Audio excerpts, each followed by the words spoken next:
the weekly show with David J. Maloney. This week, David chats with four-time Emmy winner Michael Learned. And now, here's your host, David J. Maloney.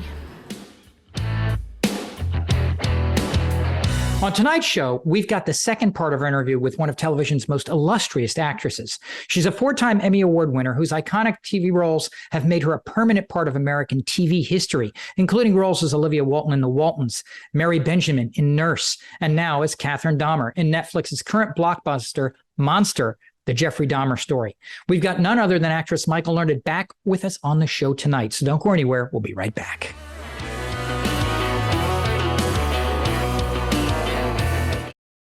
There's countless other stops in your biography we could talk about, but I'm really kind of excited to talk with you about your current part in Monster, The Jeffrey Dahmer Story. How did your casting for that part come about? I mean, did you have to audition for it, or did they seek you out for it specifically? I love it when I get sought out, but I had to audition for this. And to be honest, I don't audition well. And I think what happened at the end of the audition, they wanted a full body shot. So my manager, who is Jerry Pass, did that. And I said, if I'd known this, I would have worn a bra. And I hoisted my my boobs up, and he left it in. And I think it cracked everybody up at the audition. And sometimes it's that whimsical in this business that you made them laugh and as get the part, because I'm sure many, many, many very good actors auditioned for it as well. I'm grateful that I got it. As they say in the biz, happy accidents, right? Yeah. So, did the dark nature of the overall story give you any hesitation, or did it intrigue you more as an actress? Well, we all love that dark side, but she wasn't a dark person. She was for me, it was a character. And then I think, are you sure it was a character? You're doing a character part, or is that really who you are? Now you've become that, except for the wig. I mean, I'm a grandmother. I adore my grandchildren. It was and Peter Evans is such a nice person. It was easy to love him. And she was in total denial about what was really going on. I don't know how that could be. How can you be in denial about somebody chopping up people in your basement? I find that very hard to digest, but somehow she did. You've had some truly fantastic scenes with Evan Peters. What was it like working with him, especially given the type of characters you guys were both having to portray? He was so charming in our scenes together that it was just easy. And she just didn't know, Jeffrey, what's in that bag? I mean, how could you not smell? And he's lugging a bag full of human body parts through your kitchen. How could you not suspect? If it were me, Michael, and something like that was going on and I was getting a smell from the basement, I'd go down the stairs and find out what the hell it is. But for some reason, she didn't. And I wonder sometimes if in the back of her mind, she had some sense of what was going on. I don't know. It just seems... Had you ever met him previously? Peter? Yeah. No, I had not. What was it like getting screamed at in so many scenes? Getting reamed, or yeah, weren't there some scenes where she let him have it? Yeah. In those scenes, I think she kind of won with him. She when he brought, there was an African-American kid that he brought home and who was unconscious. And he said, I'm sitting here all night to make sure he's okay. And she did, and put him on a bus and sent him home. So she was no milquetoast. She didn't put up with it, but denial's a very strong and dangerous thing, really, isn't it? If you think about it, that we all can do things that we're not proud of in retrospect, but at the time we weren't thinking, or we were in some kind of denial about it. I hate denial. You spoke hard look at life. Yeah. You've spoken glowingly of creator Ryan Murphy's previous work. What were kind of your expectations going into the show off that, or did you not have any? Well, I was just thrilled that I got the part. I mean, I felt like I was 20 years old and just starting over. I mean, it's a little humiliating at my age to be auditioning, like, don't you know I can act? But Yeah. That's my ego. I understand that. But for Ryan Murphy, you audition because he's a brilliant genius in television. Look at all the stuff. My best, a dear friend of mine, Sarah Paulson, did Nurse Ratched. I thought that was a wonderful series, and she was brilliant in it. I met her on Broadway when she was understudying, actually. So he kind of made a star out of her. She did another series as well, and she's a really great actress. But, I think he takes chances with people. I think Peter Evans will now be a huge name, but he's not Sylvester Stallone. I mean, he's not that kind of a name, but he's deeply respected for his work and his creative abilities, I think. You mentioned an interesting point about, having to audition at your age and with your experience. And you've talked before about the difference between how studios and others treat age in the US versus, say, the UK, with the UK seemingly able to find roles for its matriarchs in ways the US doesn't. Why do you think that is, based on what you've experienced personally? Well, this is just my opinion or my guess, but we're a young country. We're a country that's in its adolescence, really. I mean, we haven't been around for hundreds and hundreds of years, like England or some. So I think the English writers write eccentric parts for their actors, for their female aging actresses. And I think in this country, we worship youth, and why not? We worship vitality and youth and energy and adventure and all those wonderful things. But we need to realize that old people have something to offer. We have some kind of wisdom, and we have humor, and we're not necessarily boring people. Well, it's interesting because this is nothing new. I mean, in Hollywood, it's been talk of Hollywood for a long time. They find those roles for men.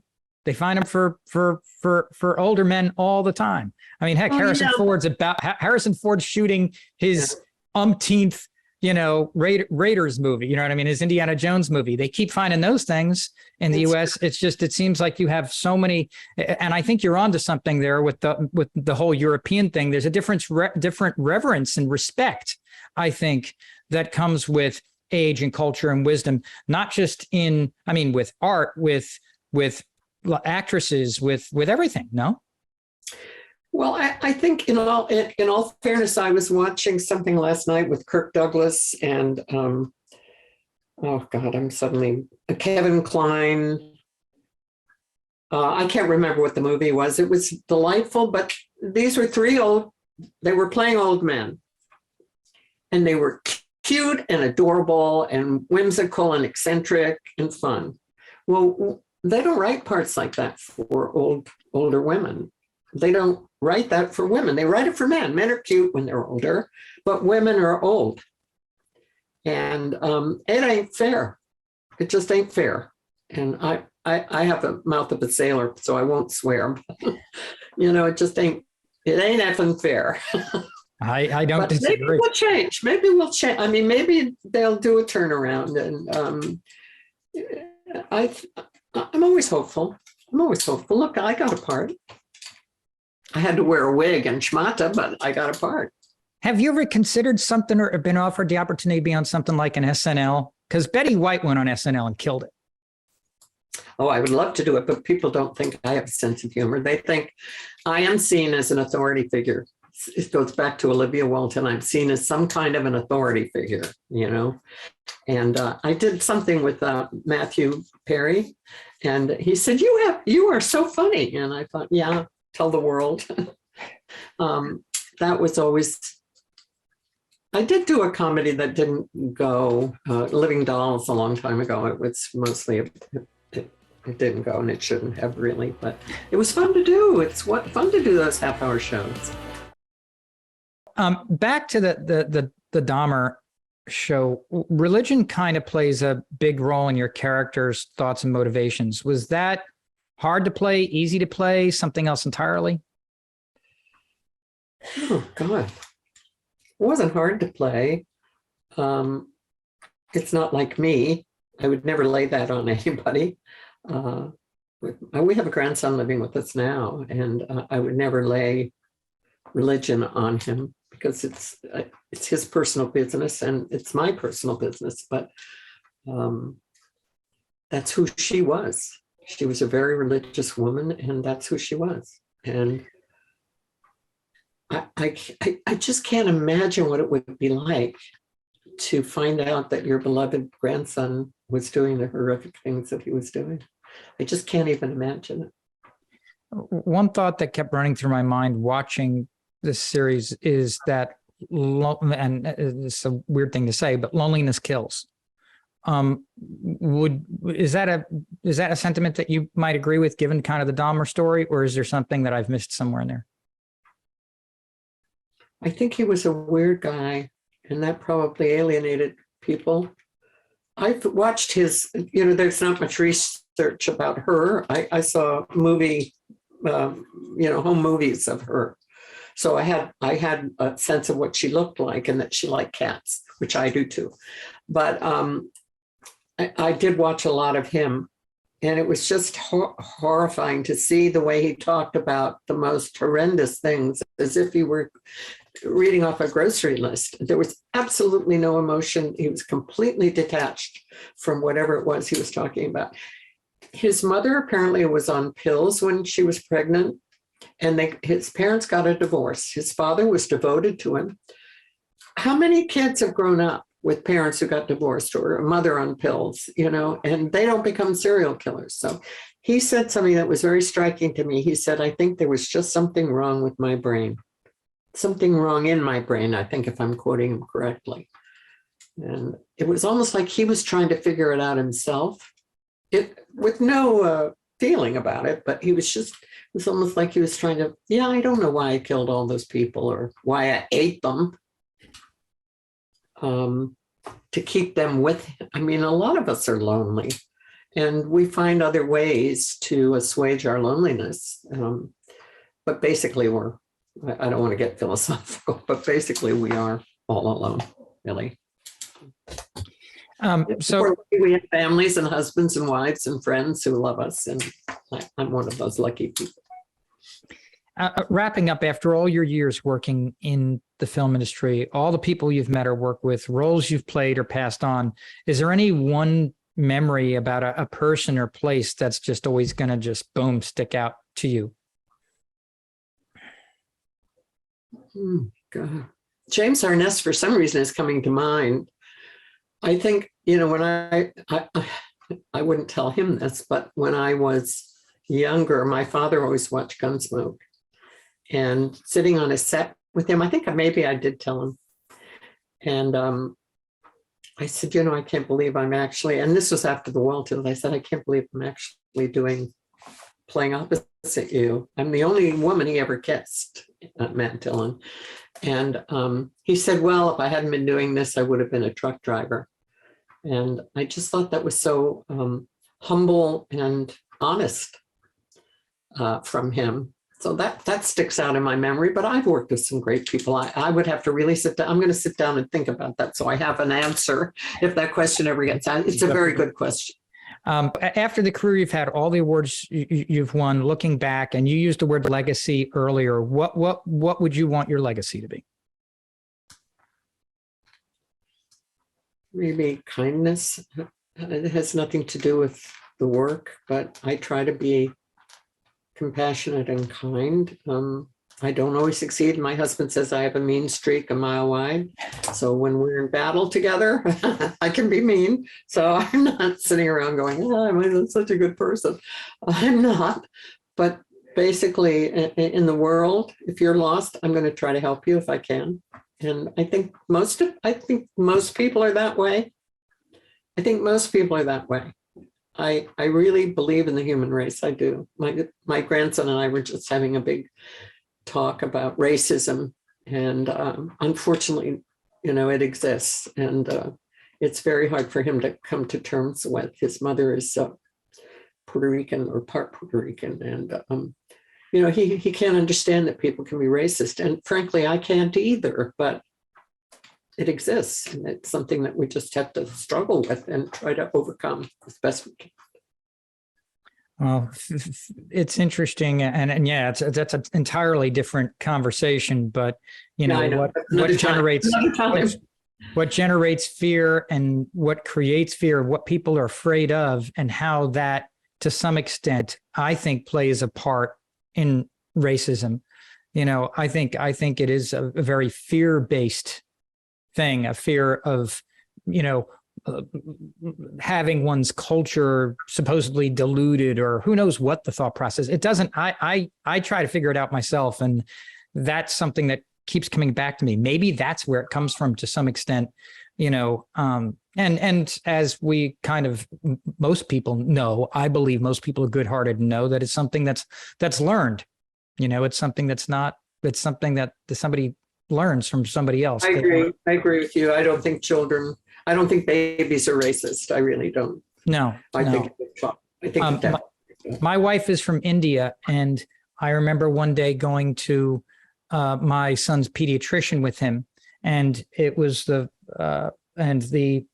gal working the front counter was African American, and he looked at her, and it was, he was very young. He was just starting able to speak, and he looks at her and he goes, "You're brown like me." Oh, sweet. That's very sweet. And that shows you right there. You know what I mean? There's no racism there. Yeah. Yeah, exactly. He was in a way my father, a man named Ambrose. And I remember asking him, I said, how come, apparently when I was 3, I don't remember this, but he told me, he said, you came up to me and you touched my arm and you said, "Why don't you take a bath?"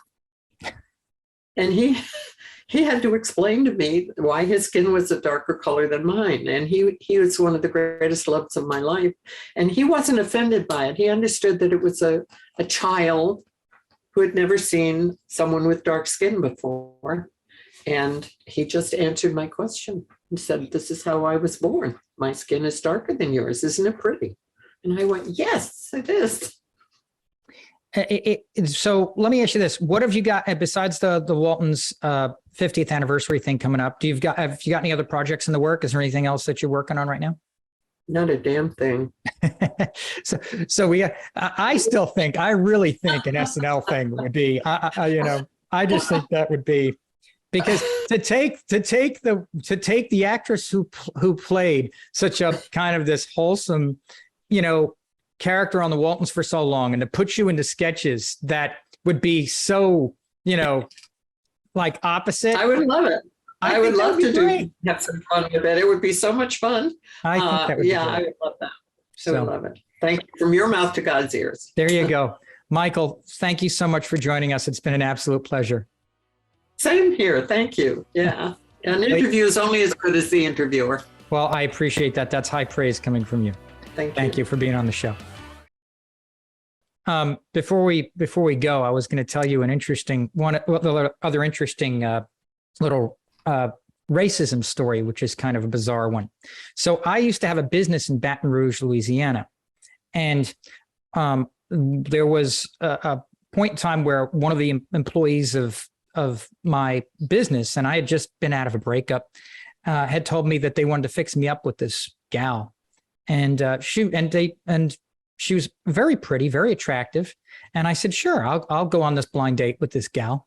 Right. And because they had sent me a picture of what the gal looked like. And so I drive to Baton Rouge to go pick up the gal.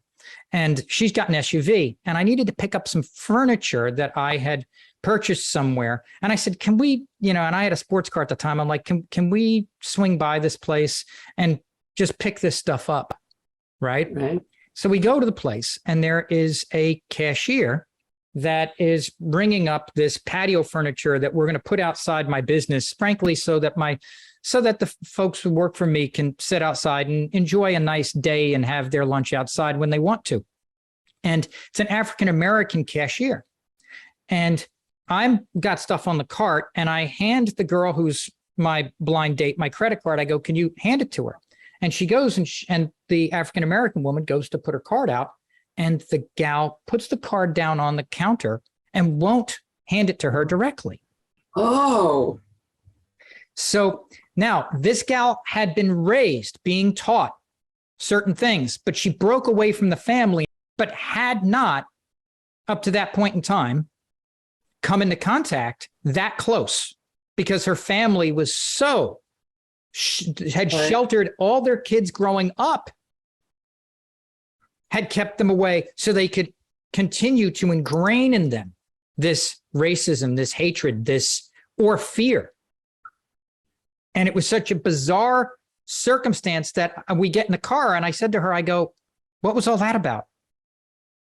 And I didn't realize that she was literally related, like a cousin to a guy who was a friggin', grand monster.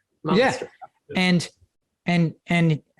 she goes, I know that woman wasn't a bad person. I just didn't know how to behave. She's like, I just didn't know what to do, because she had never literally been allowed to be that close to an African-American before. So she had no clue. It was like she was meeting a Martian. It was just bizarre. Never went out with the gal again, but nevertheless, it was just one of those interesting, weird stories. This is a conversation we should have some time about with my grandson. Because it's such a creepy, sneaky thing. I mean, we all have some in us. I said to Ari, there's nobody who's completely free of bias. We all have our own little biases. And I won't tell you what mine is. We all have something that we're ashamed of. But we have it. But it does get insidious. It made me think of that and thought that's such a bizarre thing that happened. It's horrifying, really, even though it's very subtle. Yeah. Yeah. It's just something but those things exist. And that means it exists in other places and other ways. And that's why we deal with a lot of the things we deal with, is because it's generational. Let me just tell you a quick one, though, a very quick one. Yeah. I was in Knoxville, Tennessee, which I consider the South. And my plane was delayed. It's the South. There's very right. I was on a flight. The plane was delayed, and there was a waiting room that was jam-packed with people, including me. I was seated, but there was one seat that was empty, and it was in the middle of everybody. And a Black woman walked into the waiting area, and I thought, oh my God, what's going to happen now? She worked her way into that seat. She sat down, and nobody did anything except, what we all would do. And I thought, well, it's not as bad as it used to be. Maybe there's hope, Well, nobody went like that, or nobody, it was just somebody, another person came into the room. And so I didn't have a sense of color, and color shouldn't matter. It should never matter. It tears me up because of my grandkids, and Ambrose, who was the great love of my childhood. So